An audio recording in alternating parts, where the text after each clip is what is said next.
I was in a meeting last week where we were reviewing internet leads, and the entire conversation shifted to one car that is never in stock that accounts for about 5% of the dealership's leads.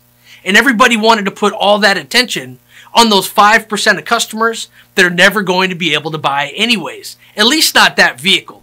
And instead of coming up with alternative choices that the customer could buy or ways to possibly get the buyer in by getting their vehicle appraised or anything else that could be done, the entire internet team spent the entire meeting talking about how terrible it was that they were getting leads on this particular type of vehicle. I digress, and what is my point?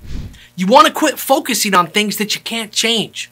Quit focusing on things that do not work.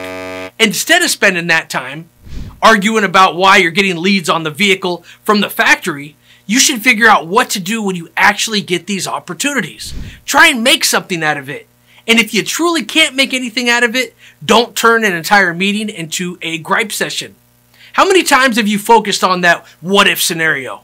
Well, one time I had a customer that got struck by lightning. How would you handle that? Nothing is more annoying in a meeting than that. Don't worry about the person that got struck by lightning. Don't worry about the person that won the lotto. Don't worry about the person that submits a lead that is 5% of your opportunities on a car that you can't get unless you're going to do something to try and help that person. Always think positive. Always think deal. Always think solution.